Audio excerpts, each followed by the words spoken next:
Movie की शुरुआत में एक बिल्डिंग को दिखाते हैं जिसमें आग लगी होती है और पूरी बिल्डिंग धुएं से भरी होती है। हमारा हीरो किम उस बिल्डिंग से एक बच्ची को बचाता है और उसे एक रस्सी की मदद से ला रहा है। तभी उस रोप में भी आग लग जाती है और किम का साथी उसे अपना हाथ पकड़ने को कहता है, पर इतने में रस्सी पूरी तरह से जल जाती है और वे दोनों ही नीचे गिर जाते हैं। तभी हमें किम के गिरने का स्लो मोशन दिखाते हैं। गिरते वक्त उसकी आंखों के सामने बचपन से लेकर अब तक उसकी लाइफ में जो भी हुआ होता है वो सारे दृश्य आते हैं। नीचे गिरकर उसकी आंखें खुल जाती है और वो सोचता है शुक्र है मुझे कुछ नहीं हुआ, और वो देखता है कि वो बच्ची भी सुरक्षित होती है और अपने पेरेंट्स के पास भाग रही होती है। अब वो उठता है और उस बच्ची के पास जाकर उसका नाम पूछता है कि आपका नाम क्या है, पर कोई उसको देखता ही नहीं। वो हैरान हो जाता है कि मुझे कोई देख क्यों नहीं रहा। इतने में कोई उसका नाम पुकारता है, शायद उस बच्ची ने मुझे बुलाया होगा। ऐसा सोचकर वो उस लड़की से कहता है, मेरा नाम किन है, तुम्हारा नाम क्या है। बेटी इस बार भी उसे मुड़कर नहीं देखती। इन सबको क्या हो गया है, ऐसा सोचकर वो दूसरी ओर देखता है जहां दो लोग खड़े होते हैं। उनमें से एक है जो ऊंचे कद का आदमी है और उसने कोट पहना होता है। दूसरी और एक लड़की है जो दिखने में बहुत ही क्यूट है और जिसका नाम है ली, और यहाँ ली ने किम को पुकारा होता है। उसे देखकर किम कहता है कि वहां क्यों खड़े हो तुम लोग, दिखता नहीं हर जगह आग लगी है, तुम्हारे सर पर कुछ गिर गया तो। एक तरफ किम ये सब कह रहा होता है और दूसरी ओर दिखाते हैं कि किम के सारे साथी वहां दुर्घटना में मरे हुए अपने साथी को घेर कर मातम मना रहे हैं, और वो मरा हुआ आदमी और कोई नहीं वो किम होता है। ये देखकर किम चौंक जाता है, पर हे और ली ऐसे खड़े होते हैं जैसे उन्हें इन सबसे कोई फर्क ही नहीं पड़ता। तभी ली कहती है कि हम कुल मिलाकर 3 लोग हैं। मरने के बाद जब तुम पर लोग पहुंचोगे तब वहां 49 दिन तुम पर 7 केसेस चलेंगे और उन 7 केसेस में हम तीनों तुमको बचाएंगे और तुम्हें पुनर्जीवन दिलाएंगे। ये सब हम इसलिए कर रहे हैं क्योंकि जो दूसरों की जान बचाने के लिए अपनी जान से खेलता है, ऐसी घटना 420 साल बाद अभी घटी है, तो हम हैं तुम्हारे गार्डियंस। इतने में ये कहता है, मैं असिस्टेंट सिक्योरिटी स्पेशलिस्ट हूं। अपना इंट्रोडक्शन के बाद वो किम से कहता है, तुम कंफ्यूज हो गए ना कि तीसरा आदमी कौन है। वो तीसरा आदमी है कैप्टन गैंगरिम। वो तुम्हारे क्रियाक्रम के लिए गए हैं, पर जहां तक मुझे पता है वो खाने के लिए गए होंगे। इस तरह वो मजाक कर रहा होता है। फिर दिखाते हैं कि आसमान से साइक्लोन जैसा कुछ आता है जो किम को खींच ले जाता है। तभी किम रियलाइज करता है कि अब वो बिल्कुल मर चुका है और उसकी आत्मा ऊपर जा रही होती है। फिर भी उसे विश्वास नहीं होता। वो चिल्लाने लगता है कि मैं अपनी मां को देखना चाहता हूं, उससे अभी बात करना चाहता हूं, पर वो साइक्लोन उसको खींचकर ऊपर ले जा रहा होता है। कट करके गंगरेन को दिखाते हैं जो गार्डियंस का कैप्टन है। जैसा है ने कहा था बिल्कुल उसी तरह गंगरेन खाना खा रहा होता है। लगता है उसे खाना अच्छा नहीं लगा, इसलिए वो थोड़ा खाकर उठ जाता है। तभी वो किम की मां को देखता है। किम का भाई सुयोंग उसकी मां के पास जाता है और मां से कहता है कि चलो मां, हमारे जाने का वक्त हो गया है। कट करके दिखाते हैं कि किम परलोक पहुंच चुका है और वहां गेट ऑफ आफ्टर लाइफ यानी परलोक के गेट के बाहर खड़ा है। वहां मरे भी लाखों लोगों की भीड़ लगी हुई होती है। तभी ली अनाउंस करती है कि ये देखो पैरागन आया है, सब साइड को हो जाओ और उसे आने दो। तभी वहां गंगरेन भी आ जाता है। फिर ली एक पर्ची उठाती है और वहां रखी एक मूर्ति के मुंह में डालती है। जैसे ही पर्ची अंदर जाती है उस गेट पर एक बड़ा सिंबल नजर आता है। इसे देखकर ली खुशी से उछलने लगती है और किम से कहती है, तुम जरूर 49 दिन चलने वाले 7 केसेस में पास हो जाओगे। और फिर पहले केस की सुनवाई के लिए उस गेट से अंदर जाते हैं। कट करके दिखाते हैं अंदर एक बड़ा ब्रिज है। ब्रिज के दोनों और ज्वालामुखी का लावा फैला हुआ होता है। अगर जरा भी बैलेंस मिस हो गया तो लावा के अंदर गिरकर राख होना पड़ेगा। तीनों उस ब्रिज पर चलकर जा रहे होते हैं।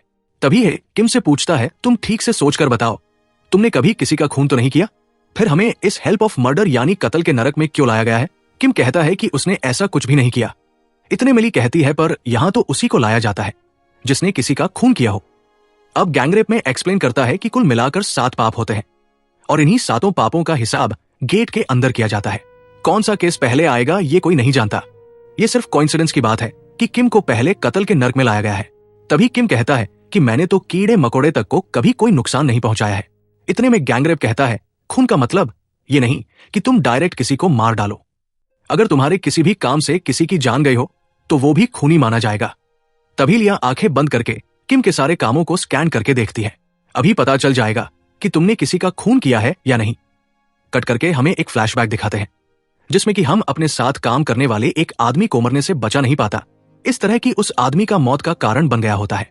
अब कट करके दिखाते हैं जहां खड़ा होता है वहां एक सर्किल बनता है और वो जगह अलग होने लगती है। नीचे लावा भरा हुआ होता है और उसमें कई लोग गिरकर तड़प रहे होते हैं। उनमें से कई लोग किम के पास आकर उससे मदद मांगते हैं कि प्लीज हमारे मदद कीजिए। टीम के लिए मदद करना कोई नई बात तो थी नहीं, और वो खुशी से उन लोगों की मदद करने की कोशिश करता है। तभी वहां कत्ल का देवता यानी पहला जज प्रकट होता है और टीम से पूछता है, तुमने लोगों को बचाने की जरूरत कैसे की? कत्ल के देवता के पास 2 वकील भी होते हैं। उनमें से एक बूढ़ा होता है जो देवता को बताता है कि इस आदमी ने अपने साथ काम करने वाले आदमी को भी नहीं बचाया, इसी की वजह से वो ऑफिसर मर गया था। ये बेशक एक बहुत बड़ा जुर्म है। अब दूसरे वकील को दिखाते हैं जो मोटा होता है और देखने में बहुत खाते पीते खानदान का लगता है। उसे कहीं पर भी सो जाने की आदत होती है। अब बूढ़ा वकील आवाज देखकर उस मोटे को उठाता है। वो भी नींद से उठकर रटा हुआ डायलॉग बोलता है कि यस योर ऑनर, ये अपने साथी की मौत का कारण बना है और इसे कम से कम 50 साल की सजा तो होनी चाहिए। अब कतर का देवता गुस्से में आकर कहता है, पता नहीं तुम वकील कैसे बन गए? वो आदमी एक पैरागोन है जो अपनी जान पर खेलकर दूसरों की जान बचाता है और इसलिए इसे कम से कम सजा मिलनी चाहिए। क्या तुम्हें इतना भी नहीं मालूम? मोटा वकील बहुत शर्मिंदा होता है और अब 50 की जगह 5 साल की सजा के लिए रिक्वेस्ट करता है। अब किम के गार्डियंस उसके पक्ष में बोलते हैं। ऑब्जेक्शन यूर ऑनर ऐसा कहकर गैंगरेप में अपनी आर्गुमेंट शुरू करता है। तभी हमें फिर से एक फ्लैशबैक दिखाते हैं जिसमें किम का साथी ऑफिसर उसे कहता है कि तुम मेरी फिक्र छोड़ो और दूसरे लोगों की जान बचाने की कोशिश करो। इसके बाद किम उस ऑफिसर को वही छोड़कर जाता है और उस फायर एक्सीडेंट में फंसे हुए 8 लोगों की जान बचाता है। गैंगरेप सारे डिटेल्स कत्र के देवता को बता रहा होता है। यह सुनकर कत्र का देवता कन्विंस हो जाता है और कहता है, तुमने अपने साथी को नहीं बचाया। यह तुम्हारी गलती जरूर थी, पर उस दिन तुमने 8 लोगों को जो बचाया, इससे मैं काफी खुश हूं और तुम्हारी कोई गलती थी भी नहीं। इस पहले इम्तिहान में तुम पास हो और तुम अगले केस की सुनवाई के लिए आगे बढ़ सकते हो। अब कट करके दिखाते हैं कि किम और उसके गार्डियंस अगले केस के लिए दूसरे नेता के पास जा रहे होते हैं। तभी ली कहती है, अगले केस में तुम बहुत आसानी से पास हो जाओगे, क्योंकि अब हम जिनके पास जा रहे हैं वो है आलसी लोगों को सजा देने वाली देवी। पर तुम तो अपनी ड्यूटी के लिए हमेशा बहुत दौड़ भाग करने वाले आदमी हो, इसलिए तुम इस इम्तिहान में आसानी से पास हो जाओगे और कोई दिक्कत भी नहीं होगी। तुम हमारे 48वें पैरागोन हो। अगर हम तीनों ने 49 पैरागोन को पुनर्जीवन दिलवा दिया तो हमें भी पुनर्जीवन मिल जाएगा। लेकिन इन्हीं बातों के बीच वो लोग अगले देवताओं के गेट पर पहुंच जाते हैं। अंदर जाकर किम के गार्डियंस उसके खूब प्रशंसा करते हैं कि किम ने सभी की मदद की है। उसने अपने बारे में नहीं सोचा, वो हमेशा दूसरों की भलाई करता है, अपनी ड्यूटी में भी खूब मेहनत करता है, एटसेट्रा बोलते रहते हैं। ये सारी बातें सुनकर वहां की देवी कहती है, तुम्हें कोई सजा नहीं मिलेगी। तुम जैसा अच्छा और मेहनती आदमी मैंने आज तक नहीं देखा। तुम्हारी तो यहाँ एक मूर्ति खड़ी करनी चाहिए। देवी शायद कुछ ज्यादा ही इंप्रेस हो गई होती है। फिर वो किम से पूछती है, तुमने ये सब क्यों किया? अब किम तो दूध का धुला हुआ है और सच के सिवा उसको कुछ बोलना आता नहीं। वो कहता है कि मैंने ये सब पैसों के लिए किया था। बस फिर क्या गार्डियंस की सारी मेहनत पर पानी फिर गया होता है? देवी गुस्से में आकर कहती है, सिर्फ पैसों के लिए तुमने ये सब किया, तुम्हें सजा जरूर मिलेगी। ऐसा कहकर वो उस लड़की की बोर्ड को अलग कर देती है जिस पर किम खड़ा हुआ होता है अकेला। उस पर बहुत दूर जा रहा होता है। वो जिस ओर जा रहा होता है वहां भारी पत्थरों से बनी एक मशीन चल रही होती है जिसके नीचे हजारों लोग उछल रहे होते हैं। उसे देखकर किम बहुत घबरा जाता है। तभी गंगरिन और हे उसे बचा लेते हैं और उस देवी से पूरी बात बताते हैं कि उसने ऐसा क्यों किया था। एक्चुअली किम की मां बहुत बीमार थी। इतना ही नहीं, उसके भाई की कॉलेज फीस भी बहुत ज्यादा थी, इसलिए किम को दिन रात एक करके काम करना पड़ता था। इसलिए उसने कहा था कि वो पैसों के लिए ये सब कर रहा था। इस तरह किम के गार्डियंस उस देवी को पूरी कहानी विजुअल में दिखाते हैं। विजुअल देखकर देवी फिर से मेहरबान हो जाती है और कहती है, बच्चे तुम सचमुच अच्छे इंसान हो लो, मैं तुम्हें इस एग्जाम में पास करती हूं। इस तरह किंग अब 2 केस में पास हो जाता है और अब अगले की ओर बढ़ते हैं। कट करके दिखाते हैं कि वो तीसरे गेट की ओर एक बोट में जा रहे होते हैं। तभी वहां कई मॉन्स्टर उन पर हमला करते हैं, पर गंगरेन और उसके साथी उनसे खूब लड़ते हैं और किम को उनसे बचाते हैं। तभी गंगरेन किम से कहता है कि तुम्हारे परिवार में कोई मर गया है और उसकी आत्मा धरती पर ही घूम रही है, उसी की जिसकी वजह से ऐसे मॉन्स्टर हम पर अटैक कर रहे हैं। अगर ऐसा ही चलता रहा तो पुनर्जीवन के लिए दिया गया टाइम जल्दी खत्म हो जाएगा। पर इसका सलूशन है मेरे पास। मैं अभी धरती पर जाकर देखता हूं कि वो आत्मा किसकी है और उसे ठिकाने लगा कर आता हूं। तब तक है और ली तुम्हारा ख्याल रखेंगे। इस तरह किम को दूसरे गार्डियंस को सौंपकर गंगरेन धरती के लिए निकलता है। कट करके धरती को दिखाते हैं जहां किम के परिवार का एक सदस्य मर गया है और वो और कोई नहीं, वो किम का भाई सुयोंग ही होता है। फिर गंगरेन अपनी तलवार निकालता है और उस सुयोंग की आत्मा को परलोक ले चलता है। पर वो सुयोंग अपने भाई जैसा मासूम नहीं होता। उसकी आत्मा गंगरेन को चकमा देकर भाग जाती है। गंगरेन भी उसको छोड़ता नहीं और उस आत्मा को खूब चेस करता है। बहुत चेस करने के बाद सुयोंग की आत्मा गंगरेन के हाथ में आ जाती है कट करके पर लोग में किन को दिखाते हैं। गार्डियंस के साथ जा रहे किम पर वो मॉन्स्टर्स फिर से हमला करने लगते हैं। गार्डियंस को अब चिंता होने लगती है क्योंकि गंगरेन अभी लौटा नहीं होता और उन्हें अकेले ही मॉन्स्टर्स का सामना करना होता है। तभी अचानक वहां बहुत बड़े 2 रूप दिखाई देते हैं और वो उन मॉन्स्टर्स को मारकर भगा देते हैं। वो रूप साक्षात देवताओं के देवताओं का होता है। उसी ने इन तीनों को बचाया होता है। उस देवता को देखकर गार्डियन सर झुकाकर उन्हें प्रणाम करते हैं, लेकिन किम वैसा का वैसा ही खड़ा रहता है, पर गार्डियंस उसे भी जबरदस्ती प्रणाम करवाते हैं। इतने में देवताओं का देवता पूछता है, ये तो पैरागन है ना, फिर इस तरह के मॉन्स्टर क्यों सता रहे हैं? तभी गार्डियंस कहते हैं कि इस सिचुएशन को ठीक करने के लिए हमारा कैप्टन धरती पर जा चुका है और जल्द से जल्द सब कुछ ठीक करके वापस लौट आएगा। तो देवता कहता है, ठीक है, काम जल्दी जल्दी हो जाना चाहिए। जो आत्मा इस तरीके से घूम रही है उसको जल्दी से ठिकाने लगवाओ। देवता की बात सुनकर किम टेंशन में आ जाता है क्योंकि उसके परिवार का सदस्य ही मरा होता है। गुस्से में वो देवताओं के देवताओं का शर्ट पकड़ता है और उसे डांटता है। ये देखकर गार्डियंस टेंशन में आ जाते हैं कि ये कर क्या रहा है और जल्दी से टीम को देवता से दूर करते हैं। फिर भी देवता से माफी मांगते हैं, पर देवता किम को कुछ नहीं करता। वो गार्डियंस को जरा सा डांटता है कि ये आदमी पागल है, क्या इस तरह क्यों बिहेव कर रहा है। फिर देवता वहां से चला जाता है। कट करके दिखाते हैं कि अब वे अगले जगह के पास पहुंचते हैं। वहां एक लड़की लॉलीपॉप खा रही होती है। वही यहाँ की देवी है जो दूसरों को धोखा देने वालों के केस की सुनवाई करती है। और वहां भी एक वकील होता है। वो किम को फंसाने की पूरी कोशिश करता है और कहता है, इस आदमी ने एक छोटी बच्ची के साथ धोखा किया है। ये उस बच्ची को उसके डैडी की तरह लेटर्स भेजता रहा। 1 नहीं 2 नहीं, पूरे 98 लेटर्स भेज चुका है। इसी एक वजह से इस आदमी को सजा मिलनी चाहिए। किम भी मान जाता है और कहता है, हाँ, वो बहुत छोटी बच्ची थी, इसीलिए उसका दिल रखने के लिए मैंने उसे लेटर्स भेजे थे। इस पर लॉलीपॉप वाली देवी, जो खुद बच्ची है, वो किम को सजा सुनाती है। सजा ये होती है कि किम का जीभ काट दिया जाए। गार्डियंस कुछ भी नहीं कर पाती और गंगरेम भी अभी धरती से नहीं लौटा था। अब गार्डियंस किसी तरह गंगरेम को कांटेक्ट करते हैं। गंगरेन अपना माइंड ली के माइंड से लिंक करता है और उसके द्वारा बोलने लगता है। वो कहता है कि हमें ये केस लड़ने का एक आखिरी मौका दीजिए। टीम ने न सिर्फ उस लड़की को लेटर्स भेजे थे, बल्कि अपने खुद की मां को भी 15 साल तक ये लेटर्स भेजता रहा। उन लेटर्स को पढ़ते पढ़ते इसकी मां बिल्कुल ठीक हो गई थी और घर से दूर रहकर भी अपनी मां को खुश रखने के लिए उन्हें झूठे लेटर्स लिखता रहा कि मां, मैं बहुत खुश हूं, मेरी शादी हो चुकी है और मैं बहुत अच्छी जिंदगी जी रहा हूं। ये सब पढ़कर इसकी मां बहुत खुश हो गई थी। बिल्कुल इसी तरह का असर उस छोटी बच्ची पर भी था जिसको इसने लेटर्स लिखे थे। अपने पापा के मर जाने के बाद वो बहुत दुखी थी। इसके लेटर्स पढ़कर वो बहुत खुश होती थी और अपने दुख से बाहर आ गई थी। इसी तरह से किम की पूरी सच्चाई बताता है। सारी सच्चाई सुनकर लॉलीपॉप देवी कहती है कि तुम सच में बहुत भले मानुस हो, तुम्हें अभी यहां से पास करवाती हूं और तुम अगले केस की तरफ बढ़ सकते हो। एक जंगल को दिखाते हैं जहां तीनों चल रहे हैं। तभी वहां गंगरेम पहुंचता है और किम से कहता है, मैंने तुम्हारी मां को देखा और वो बिल्कुल ठीक है, तुम्हारा भाई भी बिल्कुल ठीक है। ये सुनकर के मैं खुश हो जाता है कि चलो भाई, शुक्र है, मेरे परिवार में किसी को कुछ नहीं हुआ। तभी गंगरेम दोनों गार्डियन से कहता है कि सुयोंग मर गया है, पर ध्यान रखें कि किम को इस बात की खबर ना हो। फिर से धरती के लिए रवाना हो जाता है। कट करके दिखाते हैं कि सुयोंग के साथ क्या हुआ था। सुयोंग एक सोल्जर होता है। वो रात को एक वॉच टावर पर खड़ा उस एरिया को गार्ड कर रहा होता है। उसके साथ एक जूनियर सोल्जर भी होता है जो बहुत डरा हुआ होता है।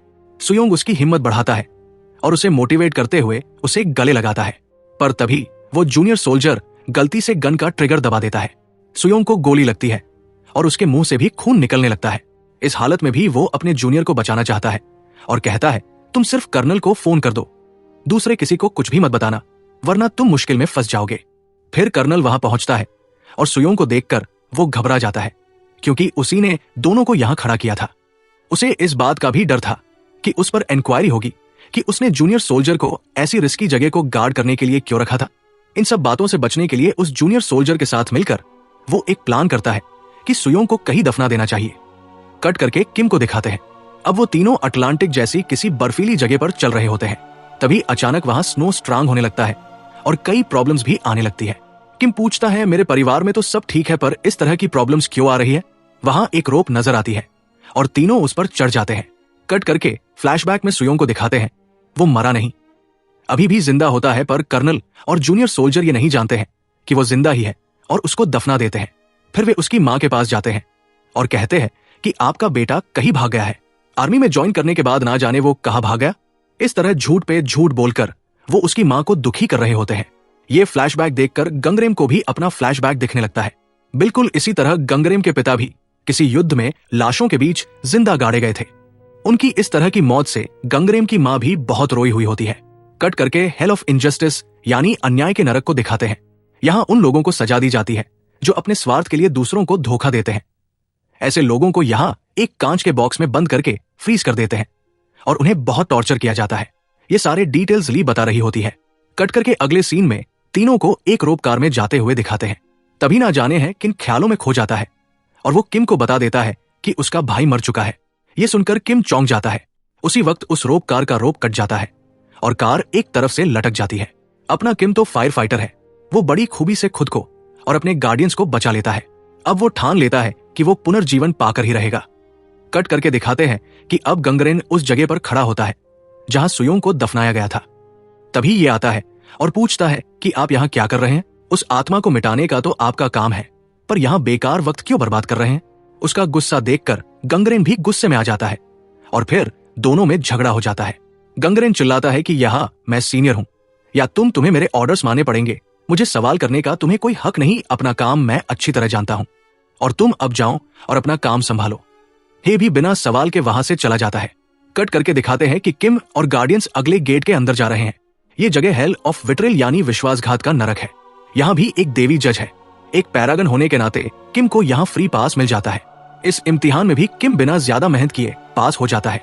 कट करके दिखाते हैं कि गंगरेन धरती पर उस जूनियर सोल्जर को देखता है जिसने गलती से सुयोंग पर गोली चलाई थी। कर्नल ने उस सोल्जर को कुछ दिन की छुट्टी दी होती है और पैसे दे दिए होते हैं और कहता है जाओ मजे करो, तब तक यहाँ सब ठीक हो जाएगा और तुम्हारा जी भी हल्का हो जाएगा। ये दृश्य सुयोंग की आत्मा देख रही होती है। काट करके दिखाते हैं कि वो सोल्जर एक पब में जाकर एक कॉफ पीकर एंजॉय कर रहा होता है। सुयोंग की आत्मा उसे मारने की कोशिश करती है पर गंगरेम को वहां देखकर वो आत्मा वहां से भाग जाती है, पर गंगरेम उसका लगातार पीछा करता है और आखिर में उसे पकड़कर एक बिल्डिंग से बांध देता है। फिर गंगरेम उसे कहता है, देखो तुम जो करने जा रहे हो वो बिल्कुल गलत है। अगर तुम बदला न लेने का वादा करो तो मैं तुम्हें पुनर्जीवन दिला सकता हूं। तुम कुछ दिन सब्र करो। आत्मा कहती है, मैंने कितनी तकलीफें सही है इसका तुम्हें बिल्कुल भी अंदाजा नहीं है। मैं तो उन लोगों से बदला जरूर लूंगा। ऐसा कहकर वो आत्मा फिर से एक बार गंगरे से बचकर भाग जाती है। कट करके उस सोल्जर को दिखाते हैं जो सीधे कर्नल के पास वापस जाता है और कहता है, मुझसे ये सब नहीं होगा। मैं बहुत ही गिल्टी फील कर रहा हूं। मैं मर जाना चाहता हूं। कर्नल उसे डांटता है, तुम ये क्या बकवास कर रहे हो? ये इतना बड़ा पाप भी नहीं जितना तुम समझ रहे हो। इस तरह उसे समझाकर वहां से भेज देता है। ये सब कुछ सुयो की आत्मा देख रही होती है। कट करके कीम और गार्डियंस को दिखाते हैं। गंगरेम कह रहा होता है कि सुयो की आत्मा बहुत जिद्दी है। यहां सब कुछ ठीक चलने के लिए यह जरूरी है कि उसकी आत्मा को खत्म कर दिया जाए। ये सुंदर किम दौड़कर चला आता है और वो गंगरेम के पैरों पर गिरता है कि प्लीज मेरे भाई को कुछ मत करना, उसे भी यहां लाकर पुनर्जीवन दिला दीजिए ना। इस तरह किम गैंगरेम से विनती करने लगता है। कट करके दिखाते हैं कि धरती पर रात हो चुकी है। तब वो जूनियर सोल्जर के घर जाता है और किम की मां के सामने शराब पीने लगता है। ये देखकर किम की मां दरवाजा बंद कर देती है। फिर वो सोल्जर एक पर्ची घर के अंदर डालकर वहां से भाग जाता है। किम की मां उसे खोलती है तो उसमें एक मैप होता है जिसमें एक जगह पर एक्स मार्क होता है और एक्स मार्क वाली जगह पर सुयो को दफनाया गया था। डर करके दिखाते हैं कि जूनियर सोल्जर खुद को फांसी लगाने की कोशिश कर रहा होता है। ये दृश्य गैंगरेम और सुयोंग की आत्मा दोनों ही देख रहे होते हैं। तब सुयोंग को सोल्जर के बारे में समझ जाता है और उसे यकीन हो जाता है कि इसने अनजाने में गोली चलाई थी और उस घटना के बाद बेचारा बहुत ही पछता रहा होता है। इससे मैं मरने नहीं दूंगा। ऐसा सोचकर सुयोंग की आत्मा गैंगरेम के सामने को किसी तरह बचाने को कहती है। तब गैंगरेम मुझसे कहता है कि मुझसे प्रॉमिस करो कि तुम मेरी बात मानोगे, तभी मैं इसे बचाऊंगा। सुयोंग की आत्मा मान जाती है। फिर गैंगरेम उस सोल्जर को बचा लेता है। कट करके दिखाते हैं कि किम को हेल ऑफ आइसलैंड आया गया है। यहाँ पत्थर के दो रूप खूब लड़ रहे होते हैं। उनमें से एक पत्थर बड़ा है और दूसरा छोटा है। बड़ा पत्थर छोटे को खूब पीटा होता है। इस दृश्य का मतलब यह है कि बचपन में किम ने अपने छोटे भाई को खूब पीटा होता है। तब उसकी मां बहुत बीमार थी। उस वक्त किम ने अपनी मां की जान लेने की कोशिश भी की थी। सुयोंग ने उसे रोकने की कोशिश की होती है और इसी वजह से किम ने सुयोंग को खूब पीटा होता है। भाई को खूब पीटकर किम घर छोड़कर भाग गया होता है। ये सब जाने के बाद हेल ऑफ आइसलैंड का देवता कहता है, इसको तो सजा जरूर मिलनी चाहिए। फिर किम को सजा के लिए तैयार किया जाता है। अब ली गैंगरेम से मदद मांगती है और गंगरेम फिर से उसके माइंड से लिंक करता है और ली के माध्यम से बोलने लगता है। वो कहता है कि ये हमारा लास्ट गेट नहीं है, इसके आगे भी एक गेट है जिसे हमें पार करना है। इन इल्जामों का हिसाब किताब हम उस साथ में आखिरी गेट पर कर लेंगे। देवता गैंग्रेम की ये बात मान जाता है और कहता है कि अगर उस आखिरी गेट पर ये सारे इल्जाम सही साबित हुए तो किम की सजा दुगनी हो जाएगी, और यही नहीं, तुम तीनों को भी अभी पुनर्जीवन नहीं मिलेगा और तुम्हारी सारी पावर छीनी जाएंगी। धरती पर गंगरेन को दिखाते हैं। वो सुयोंग की आत्मा को उसी के शरीर में जाने को कहता है। उसकी आत्मा वैसे ही करती है और सुयोंग जिंदा हो जाता है। कट करके किम की मां को दिखाते हैं, जो उस मैप को लेकर सुयोंग को ढूंढ रही होती है। वो कर्नल के पास जाती है और उसे मैप दिखाकर कहती है, मेरा बेटा कहीं नहीं भागा है, वो इसी जगह पर है। इस पर कर्नल शॉक हो जाता है और वो किम की मां को वहां से भगाने की कोशिश करता है। ये देखकर सुयोंग क्या चुप बैठने वाला था। वो फिर से आत्मा का रूप भी लेता है और कर्नल पर साइक्लोन की तरह अटैक करने लगता है। गंगरेन भी उसे कंट्रोल नहीं कर पाता और हे को अपनी मदद के लिए बुलाता है। दोनों मिलकर बड़ी मुश्किल से सुयोंग को शांत करवाते हैं। कट करके दिखाते हैं कि अब किम आखिरी गेट के अंदर जा चुका है। यहाँ का जज है देवताओं का भी देवता। ये वही देवता है जिसकी शर्ट पकड़कर किम ने बुरी तरह से उसको डांटा होता है, और यही आखिरी जज भी होता है। और वो किम को झट से सजा सुनाने लगता है। गंगरेन पूछता है, देवता बिना सुनाए के आप सजा कैसे सुना सकते हैं? तो देवता कहता है, इसने अपनी मां की जान लेने की कोशिश की थी। इतना ही नहीं, इसने अपनी गलती के लिए अपनी मां से माफी भी नहीं मांगी थी। इसे सजा देने के लिए इससे बड़ी और की वजह हो सकती है। तभी ली बीच में बोलती है कि उसे सिर्फ मारने की तो कोशिश की थी, मारा तो नहीं था। इतना ही नहीं, ये बात उसकी मां जानती नहीं कि उसने ऐसी हरकत की थी, और ये उसका बचपना था जिससे किसी को भी नुकसान नहीं पहुंचा है। देवता गुस्सा हो जाता है और कहता है कि कौन कहता है उसकी मां को नहीं पता। उसकी मां उस वक्त होश में थी, पर दिल से वो मां उसी वक्त मर चुकी थी जब उसे पता चला होगा कि उसका बेटा उसकी जान लेने की कोशिश करता है। मैं इसे जरूर सजा दूंगा। इन सब के बीच किम को जब पता चलता है कि उसकी मां उस वक्त होश में थी, उसका तो पूरा शरीर सून हो जाता है। वो चीख चीख कर रोता बिलगता हुआ देवता के पैर में गिर पड़ता है और उसे कहता है, मुझे किसी तरह मेरी मां से मिलवा दीजिए, प्लीज, मैं उनसे माफी मांगना चाहता हूं। ये मेरी आखिरी ख्वाहिश है। उसका रोना देवता को जरा भी कन्विंस नहीं करता और वो कहता है, तुम्हारे पास 15 साल का टाइम था, पर तुमने अपनी मां से माफी मांगने के लिए कुछ पल भी नहीं निकाल पाए। मरने के बाद तुम सोच रहे हो कि मां से माफी मांगनी है। ऐसा कहकर देवता किम पर बहुत ही गुस्सा होता है। कट करके दिखाते हैं कि सुयोंग और गंगरेम नीचे धरती से किम और देवता की बातें सुन रहे होते हैं। कट करके देवताओं के देवता को दिखाते हैं, जिसके चारों ओर भूकंप हो रहा होता है। तभी वहां की मिट्टी में किम की मां का रूप दिखता है। एक्चुअली सुयोंग की आत्मा उसकी मां के सपने में जाकर कहती है कि मां, मैं अब तुमसे नहीं मिल पाऊंगा, अब मुझे परलोक में नौकरी मिल गई है। इस पर उसकी मां रोते हुए उसे विदा करती है। तब सुयोंग मां से कहता है, तुम्हें याद होगा कि कई साल पहले किम भैया ने तुम्हें जान से मारने की कोशिश की थी। तुम शायद भूल भी गई होगी, पर किम कई सालों से इस बात पर पछता रहा है। बचपन में की गई उस गलती के लिए वो वहां दिन रात काम कर रहा था और हमें पैसे भी भेज रहा था। वो हर दिन उस बात को सोचकर मर रहा है। इस तरह सुयोंग किम के बारे में अपनी मां को बता रहा होता है। उसकी मां कहती है, मुझे उससे कोई शिकायत नहीं है, गलती तो मेरी थी कि मैं तुम दोनों की देखभाल ठीक तरीके से नहीं कर पाई, मुझे माफ कर दो बेटा। ऐसा कहकर वो सुयोंग को गले लगाकर रोने लगती है। ये पूरा दृश्य परलोक में गार्डियंस और वो देवताओं का देवता देख रहे होते हैं। इस पर कि मैं अपनी मां के रूप को गले लगाकर खूब रोने लगता है और अपनी मां से माफी मांगता है। ये देखकर वहां सबकी आंखें भर जाती है और वहां खड़े वकील तो फूट फूट कर रोने लगता है। आखिर में देवताओं का देवता उस कागज को फाड़ देता है जिसमें किम की सजा लिखी भी होती है, और वो कहता है कि जब तुम्हारी मां ही तुम्हें माफ कर चुकी है तो हम तुम्हें कैसे सजा दे सकते हैं। और फिर तुमने सच्चे दिल से माफी मांगी है और तुम्हारी मां ने भी तुम्हें सच्चे दिल से माफ कर दिया है, इसलिए मैं तुम्हें पुनर्जीवन देता हूं। तुम सारी परीक्षाएं पास कर चुके हो। और इस तरह किम को पुनर्जीवन मिल जाता है और वो पहले जैसे हो जाता है। फिर किम ली का शुक्र अदा करता है और वहां से निकलता है। कट करके धरती पर गंगरेन को दिखाते हैं। उसके हाथ में एक टिकट होता है जो कि सुयोंग का टिकट होता है। ये बिल्कुल वैसा ही टिकट होता है जैसा किम के लिए निकला था। ये देखकर है चौंक जाता है और कहता है, इसको भी पैरागन का टिकट देंगे आप?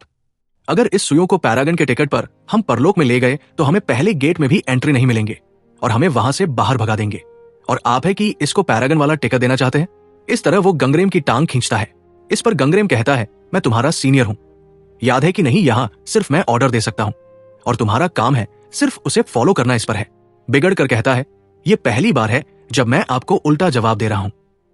इससे पहले मैंने आपकी कभी बात टाली है क्या? उसका सवाल सुनकर गंगरेम सोच में पड़ जाता है। तभी उसे रियलाइज होता है कि एक बार पहले जब हे ने उसका ऑर्डर फॉलो करने से इनकार किया था, वो हे नहीं था। देवताओं के देवता हे का रूप लेकर गंगरेन से झगड़ा किया हुआ होता है, और देवताओं ने इसलिए ऐसा किया होता है क्योंकि धरती पर जिस काम के लिए गंगरेन आया था उसे पूरा किए बगैर वो बेवजह सुयोंग की आत्मा के साथ लुका छिपी खेलकर वक्त बर्बाद कर रहा था। ये बातें अब गंगरेन साफ साफ समझ जाता है। कट करके किम की मां को दिखाते हैं। उसके नाम एक पार्सल आया होता है और उस पार्सल को गंगरेन डिलीवर करता है। उस पार्सल में एक राइस कुकर होता है जो किम ने अपनी मां के लिए खरीदी थी। कुकर के अंदर एक चिट्ठी होती है जो किम ने आखिर में अपनी मां को लिखी थी। उस चिट्ठी में किम ने अपनी मां से अपनी सारी गलतियों के लिए माफी मांगी होती है और उसमें यह भी लिखा होता है कि उसने मां को जान से मारने की कोशिश क्यों की थी। उस वक्त वो बहुत कम उम्र का था। उसकी मां बहुत बीमार थी और उसके बचने का कोई चांस नहीं था। इसलिए किम अपनी सोती हुई मां को बिना तकलीफ दिए खुद को और अपनी फैमिली को भी खत्म करने वाला था, और यही उसका प्लान था। पर उस दिन सुयोंग ने उसे देख लिया था और इसी वजह से वो घर छोड़कर भाग गया था। पर वो 15 साल घर से दूर रहकर भी अपनी मां और भाई का पूरा ख्याल रखता था। उसके लिए बहुत मेहनत करके काम करने लगा और उन्हें पैसे भेजता रहा।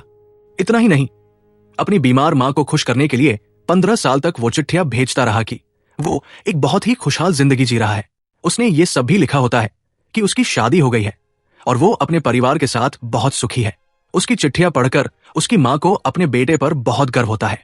कट करके दिखाते हैं कि गंगरेम है और ली अब अपने 49वें पैरागन यानी सुयोंग को परलोक ले आए हैं और उसे पुनर्जीवन दिलवाने का प्रोसेस शुरू कर रहे हैं। अगर इन तीनों गार्डियंस ने इस पैरागन को पुनर्जीवन दिलवा दिया तो तीनों गार्डियंस खुद भी पुनर्जीवन पाकर मुक्त हो जाएंगे। इस मैसेज के साथ ये मूवी यहां पर खत्म होती है। आगे चलकर क्या इन गार्डियंस ने सुयोंग को पुनर्जीवन दिलवाया और गंगरेम का फ्लैशबैक क्या है ली और हे का फ्लैशबैक क्या है, ये सब जानने के लिए इस मूवी का सीक्वल देखना जरूरी है। जल्दी हम इसका सीक्वल वीडियो भी लेके आने वाले हैं, इसलिए चैनल को सब्सक्राइब करना ना भूलिए। मिलते हैं नेक्स्ट सीक्वल में। Thank you.